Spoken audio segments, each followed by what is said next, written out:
원장님은 네. 몇 살이 되어야 몇 세부터 어르신이다 라고 할 어르신. 수 있다고 생각하세요? 어르신이요? 네, 어르신. 저는 치과 의사로서 65세부터 임플란트와 틀니가 보험이 되기 나라에서 때문에. 지원을 해주죠. 네. 또 아마 경로우대증도 아마 65세로 나오는 걸로 맞아요. 저는 알고 있어요. 그래서 65세가 네. 어르신의 기준이라고 생각합니다. 네. 근데 한국 갤럽 등 네. 41개국의 이제 조사에 따르면 네. 한국인들이 스스로 늙었다라고 생각하는 나이가 60세라고 해요. 근데 또 세계 평균은 55세이기 때문에 세계 평균보다는 5세를 웃돌았다라고 하더라고요. 나름 젊게 사니까 좋은 거 아닌가요? 저희 그쵸, 나라가. 그쵸. 그렇죠. 무려 네. 5년이나 음. 저는 한 70세까지 젊다고 생각하고 살려고 합니다. 70세까지 요즘엔 진짜 청춘입니다. 그렇죠? 네. 네.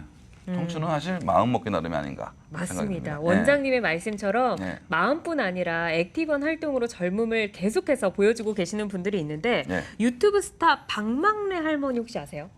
들어봤어요. 유명하시죠? 네. 네, 이분이 있으시고 예, 예. 대학 축제부터 CF까지 진출한 할담비라고 불리더라고요. 지병수 할아버지 등이 대표적인 예입니다. 예, 그렇죠. 그리고 요즘 연예인 분들도 그 황혼에 계신 분들이 또 맞아요. 인기 많이시잖아요. 많이 나오시고. 맞습니다. 예, 그런 걸 보면 어쨌든 이런 활동력에 있어서는 이제 노인이 됐다고 떨어지지 않는다고 생각이 듭니다. 네. 그런데 이렇게 노인분들이 점점 당당해지고 이제 뭐랄까 활발해질수록 이분들이 더 잘 드시고 싶을 거 아니에요. 그렇죠. 그쵸. 맛있는 게 얼마나 많은데. 네. 그래서 임플란트 그 중에서 가장 이제 핫 이슈가 되고 있는 임플란트에 대한 관심이 높아지고 있지 않나 생각이 듭니다. 네, 네. 그래서 역시 준비를 했습니다. 그래요? 치아를 이롭게 하는 전문 상식, 당신의 이치. 오늘 이 시간에는 어르신들의 임플란트 꼭 해야 하는지 알아보는 시간을 갖도록 하겠는데요. 네. 먼저 함께 해주실 분 소개해드립니다. 박원희 교수 자리했습니다. 교수님 안녕하세요. 안녕하세요. 안녕하세요. 네, 오늘 반갑습니다. 자세한 답변 네, 부탁드리겠습니다. 네. 우리나라 노인 인구의 약 80% 이상이 부실한 치아 때문에 고민을 하고 있고 이 때문에 의치에 도움을 받고 있다고 해요. 근데 예전에는 이제 어르신들 보면 틀니 치료를 좀 많이 하셨잖아요. 근데 요즘에는 다 임플란트 하시죠? 그렇죠. 대부분이 뭐 이가 빠지면 우선 첫 번째로 예전에는 뭐 브릿지라든지 부분 네. 틀니라든지 뭐 전체 틀니라든지 이런 것들을 먼저 생각을 하고 그런 걸 상담을 했는데 요즘에는 뭐 임플란트가 대세이고 또 임플란트가 그 자체로서 이렇게 강한 힘을 내기 때문에 그리고 발달도 많이 됐고 치료 그 기간도 많이 단축됐고 해서 지금은 뭐 임플란트가 우리 치과계에서 굉장히 중요한 치료 방법으로 자리매김하고 있습니다. 네. 예전에는 사실 임플란트 나오기 전에는 대부분 치아가 많이 빠지면 거의 틀니로 갔었잖아요. 틀니라는 어쨌든 수술을 하지 않으니까 피를 보지 않으니까 또 이렇게 선호하시는 분들도 있고 또 아무래도 임플란트보다는 가격적인 메리트가 있다 보니까 분명히 선호하시는 분들이 있는데 네. 아무래도 그래도 임플란트가 나온 다음부터는 틀니보다는 임플란트를 선호하는 분명히 이유가 있을 거라고 생각이 드는데 박 교수님 뭐가 있을까요 도대체?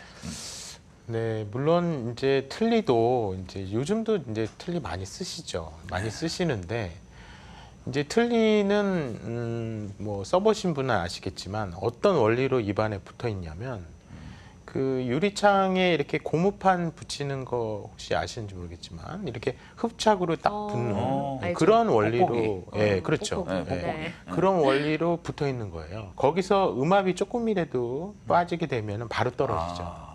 그러니까 틀니가 물론 이제 어르신들이 이제 틀니를 끼고 식사를 하시고 하지만 입을 좀 크게 노래방에서 노래를 부르신다든지 아니면 뭐 깍두기를 좀 큰 걸 좀 씹어보려고 하시면 이렇게 툭 떨어져가지고 낭패를 보시는 때가 많이 갑작스럽게. 있으실 거예요. 예, 그럴 때 이제 당황하시고 그러면서 이제 좀 불편해하시고 하시죠. 그 틀니에 조금이나마 이렇게 유지력이 이제 좀 더 강화하는 방법이 있다면 그러면은 그 어르신들은 굉장히 잘 쓰실 수가 있죠.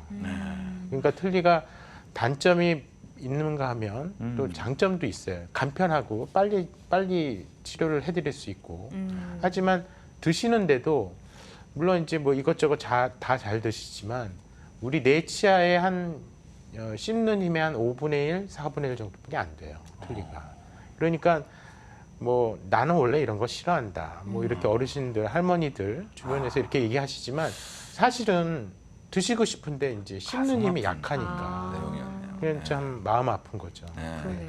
사과는 아예 못 드시겠네요. 아까 이슈가 됐던 그 그럼 사과. 잘게 아, 잘게 아주 잘라서 잘게. 드셔야 되고 이렇게 주스. 베어 먹는 건 어. 힘들죠. 아. 그러니까 그런 갑갑함이 있으니까 이제 어르신들이 이제 그 상황에서는 어쩔 수 없이 하나보다 하지만 정말 노년기에 임플란트 꼭 해야 되는가 이 주제이기도 하지만 임플란트가 조금이나마 가미돼서 틀니가 내 잇몸 뼈에 딱 붙어 있게끔만 만들어 준다면 훨씬 그 차원 다르게 식사를 하실 수가 있죠. 생활의 질이 향상 그럼요. 되겠네요. 예. 음, 사실 먹자고 그런 뭐 산다 뭐 이런 그렇죠. 연세 드신 분들 맛있게 잘 드시는 게 얼마나 중요한데 그럼요. 맞아요. 그런 기쁨을 드릴 수 있는 게 과연 틀니를 좀 더 잘 붙어 있게끔 하는 방법이 그래서 임플란트를 가미를 해서 한다면 좋은 네. 치료 방법이 될 수 있겠죠. 네, 마무리가 굉장히 훈훈한 게 이제 다큐멘터리. 그러니까요. 가슴이 찡했습니다. 캠페인처럼 네, 지금. 맞습니다. 그리고 근데 이제- 지금 이제 화면에 보니까 틀니 사용 시 불편함에 치조골 손상이 있는데 네, 그렇죠. 네. 이것도 이제 꼭 말씀드리고 싶은 게 그래 난 이제 틀니에 했으니까 이제 뭐 이걸 갖고 난 죽을 때까지 쓰겠다 하시지만 이 틀니는 잇몸뼈에 이 플라스틱 틀니를 얹어놓고 식사를 하시는 거거든요. 근데 그걸 계속 드시다 보면 이 틀니가 잇몸뼈를 계속 누르게 됩니다. 네. 그러면서 잇몸뼈가 서서히 없어져요. 그래서 한 틀니를 한 10년, 20년 쓰신 분들 입안을 보면 잇몸뼈가 이렇게 좀 나와 있어야 틀니가 잘 얹어지고 식사를 하실 맞아요. 수 있는데 그 잇몸뼈가 다 없어져서 틀니가 더 이상 붙어 있지 않게 금방 떨어지게 그럼 될 이렇게 수밖에 이제 틀니 없죠. 사용으로 잇몸뼈가 약해진 분들은 뼈가 또 약해졌기 때문에 임플란트도 어려운 거 아닌가요? 그렇죠. 나중에는 임플란트 굉장히 하기가 힘들어지죠. 아, 제가 이제 준비된 사진을 좀 보시면서 한번 설명을 드리겠습니다. 이제 네. 제일 왼쪽에 이 사진은 얼굴의 단면을 모식도로 그린 그림입니다. 보시면 이제 치아가 있는데요. 이 치아가 이제 빠지게 되면 가운데 그림처럼 이제 잇몸뼈가 1차적으로 흡수가 되면서 둥글게 아물게 되죠. 이렇게 되는데 여기에 틀니를 얹어놓고 식사를 계속 하시다 보면 맨 오른쪽에 점점 잇몸뼈가 가라앉게 됩니다. 그래서 여기 지금 빨간 점이 이게 신경인데요. 아래 턱뼈를 기준으로 본다면은 이 신경 위에 뼈가 점점 없어져서 이 여기 부위에 임플란트를 심어야 되거든요. 그러니까 이 임플란트를 심을 수 있는 뼈가 점점 없어지는 거예요. 그리고 위에 턱뼈도 점점 이렇게 흡수가 되면서 심을 수 있는 뼈의 높이가 없어지는 거죠. 다음 그림을 보시면서 이거는 이제 얼굴뼈를 모식도로 그린 그림입니다. 지금 치아가 있고요. 아래 같은 경우는 지금 아까 말씀 빨간 점으로 보였듯이 하악신경관이라고 하는 신경이 지나가고 있어요. 그리고 위에 턱뼈에는 지금 코 있는 부위에 상악동이라고 하는 빈 공간이 있습니다. 그래서 치아가 빠지게 되면 점점 상악동은 점점 내려오고 그리고 또 신경관 위로 뼈가 점점 없어지기 때문에 임플란트를 점점 하기가 힘들어지는 거죠. 네. 그래서 물론 이제 뭐 부가적인 무슨 뼈 이식 수술이나 이런 거를 동반해서 시술을 할 수 있겠지만 어르신들께 그렇게 이제 다양한 또 광범위한 치료를 하는 것은 좀 신중하게 생각을 해야 될 필요가 있거든요. 네. 그래서 뼈가 있을 때 임플란트도 해야 된다는 거를 꼭 말씀드리고 싶습니다. 맞아요. 그런데 이제 또 어르신들 같은 경우에는 70세 이상은 뭐 1인당 8가지 질병을 갖고 있다라는 오. 조사 결과가 있어요. 네. 그렇기 때문에 또 우리 어르신들이 임플란트 하실 때 주의점이 좀 분명히 좀 필요할 것 같은데요. 예, 7순, 8순 되시면은 그 어르신들이 다 기저질환이 있으십니다. 그쵸. 뭐 하나둘씩 뭐 당뇨라든지 뭐 혈압이라든지 심장질환이라든지 이런 질환들을 갖고 계신 분이 꽤 많아요. 그러면서 그 질환을 갖고 계시면서 치료약을 또 많이 드시죠. 그렇죠. 그리고 노화가 되시면 노화가 진행되면서 이 구강 내에 타액선이 있는데 타액선도 점점 위축이 되고 그래서 침 분비도 점점 줄어듭니다. 그리고 아까 그 기저질환 때문에 약을 또 뭐 여러 가지를 드세요. 그 약 중에는 혈압약이나 뭐 우울증약, 뭐 심장질환 약들은 침 분비를 굉장히 억제하는 약들이 있어요. 네. 그래서 어르신들은 항상 입이 마른다, 내가 침이 막 계속 마른다 이런 걸 계속 호소를 많이 하세요.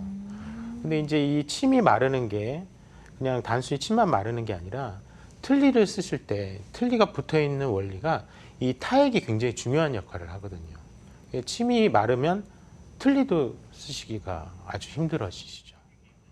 그리고 또한 이제 골다공증 이런 것들 있는 분들이 꽤 많이 있습니다. 특히 이제 여성 어르신들, 여자분들이 이제 폐경기 이후에 이제 급격히 호르몬 변화가 오면서 골다공증이 많이 진행되는데요. 골다공증 치료가 안 되면 또 큰일이 벌어지겠죠. 다리 같은 데 부러질 수도 있고, 그쵸. 낙상 때문에 뼈가 부러지고, 그게 굉장히 큰일입니다. 그래서 골다공증은 반드시 치료를 해야 되는데, 이제 치료 방법이 크게 두 가지가 있습니다. 에스트로겐 치환요법으로 이렇게 보통 이제 의원이나 뭐 이런 데서 약을 드리는데, 이제 약을 매일 드신다 그러면 대부분이 이제 에스트로겐 치환요법으로 드시는 거고, 좀 약이 매일 복용하기가 좀 귀찮으니까 뭐 일주일에 한 번이라든지 한 달에 한 번이라든지 그런 드시는 약이 있는데, 이건 대부분 비스포스포네이트계 약물을 처방받아서 드시는 경우가 꽤 많아요. 근데 꼭 제가 이 시간을 빌어서 주지를 해드리고 싶은 게요. 이 골다공증 약을 드시는 분은 치과 치료를 받으실 때 치과 수술을 받을 때 굉장히 위험성이 따릅니다. 그러니까 여러분들이 물론 이제 정형외과나 뭐 류마티스 내과에서 그 골다공증 약을 드셔야 되겠습니다. 그래서 드셔야 돼요. 어쩔 수 없이 드셔야 되는데, 그거 드실 때는 치과 치료를 받을 때, 치과 수술을 받으실 때는 반드시 원장님과 상의를 해야 된다는 거죠. 그래서 그 약을 드실 때, 치과 수술을 받으실 때, 예를 들어서 뭐 이를 뺀다든지 하면 잇몸뼈가 정상적으로 아물지 않고 골수염이 진행될 수도 있어요. 그래서 요게 그 요즘 굉장히 이슈가 많이 되고 있습니다. 그래서 어르신들이 그런 그 상황을 잘 이해하시고 골다공증도 치료를 잘 받으시길 바라고요. 네. 또 당뇨나 이런 질환이 또 있으신 분들이 많아요. 근데 당뇨라는 게 잘 치유가 잘 안 되고 면역이 굉장히 많이 떨어지거든요. 그렇기 때문에 당뇨가 조절 안 되면은 임플란트 하기가 좀 어려워요. 임플란트가 심어도 실패할 가능성이 많고, 그렇기 때문에 당뇨도 잘 조절을 하셔야 되고, 네. 또 시간도 어르신들 막 장시간 치과 치료 받는 거 굉장히 힘들잖아요. 젊은 사람도 힘든데, 그래서 그런 거를 다 감안해서 어르신들 치료 받을 때는 굉장히 주의가 요한다고 생각합니다. 네. 맞아요. 네. 그 어르신들은 딱 생각하시는 게 있어요. 음. 일단은 가격이 적어야 된다. 부담된다. 우리 자식들한테 부담된다. 맞아요. 그다음에 좀 빨리 좀 했으면 좋겠다. 빨리 좀 너무 했으면 길지 좋겠다. 않게. 그다음에 그러면서도 잘 드셨으면 좋겠다. 이 참 어려운 주제죠. 그래서 요거를 만족시키기가 사실 만만치가 않을 텐데, 그래도 그걸 잘 이용한다면 요 세 가지를 어느 정도 어우르면서 만족시킬 수 있는 분명히 치료 방법이 있을 것 같은데요. 네, 맞습니다. 어르신들께서는 수술이 굉장히 짧은 시간에 적은 수술로 또 그 임플란트를 심고 그 임플란트를 통해서 고정원을 얻어서 어금니를 부분 틀니로 하는 그런 치료 방법을 이 시간에 소개해 드리려고 합니다. 임플란트를 뭐 일부분 하나나 두 개나 뭐 이렇게 심어 놓고, 그러면 이제 수술 범주도 작아지겠죠. 그렇죠. 그리고 거기에 틀니를 걸어서 잘 드시게끔 하는 시술 방법인데, 임플란트 국소치 융합 치료법입니다. 네. 그래서 지금 현재 우리나라는 65세 어르신들 임플란트 보험이 되고 부분 틀니도 보험이 됩니다. 그렇기 때문에 보험 혜택을 받으시면서 저렴하게 치료를 받으실 수 있기 때문에 이 방법이 굉장히 어르신들에게는 아주 최적화된 치료가 아닐까 이렇게 생각합니다. 네. 그렇다면 이제 설명해주신 임플란트 부분 틀니 융합 치료법부터 저희가 좀 자세하게 알아보도록 할게요. 시술 방법이 어떻게 되나요? 네, 제가 임상 사진을 준비해 왔습니다. 네. 임상 사진을 보면서 설명을 해드리겠습니다. 우선 왼쪽에 사진을 보시면요. 이분은 조치아 하나, 저게 이제 송곳니인데요. 아래 송곳니 하나만 갖고 이제 치과에 내원을 하셨어요. 위에도 이가 하나도 없고. 근데 이제 틀니는 사실 위에 틀니가 있고 아래 틀니가 있는데 위에 틀니는 표면적이 넓어서 잘 붙어 있어요. 비교적. 근데 아래는 표면적이 한 반 정도뿐이 안 돼서 혀도 있고 그래가지고 아래 틀니가 잘 쓰기가 더 힘드세요. 그래서 이분은 틀니를 만들어 드리는데 저 치아만 하나만 가지고 틀니를 만들어 드리면 틀니가 저 치아를 쥐고 흔들게 돼요. 그래서 오래 못 쓰시고 저 치아마저 빠지게 되는 거죠.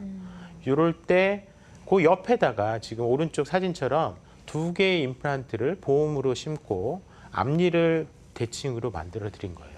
그래서 요걸 고정원으로 어금니를 다음 사진 보여주시겠어요? 그래서 이렇게 위에는 전체 틀니, 아래는 부분 틀니로 만들어 드렸어요. 지금 제가 처음 2008년에 이걸 만들어 드렸고 2019년 벌써 11년 동안 뼈 하나 흡수되지 않고 아주 잘 쓰고 계십니다.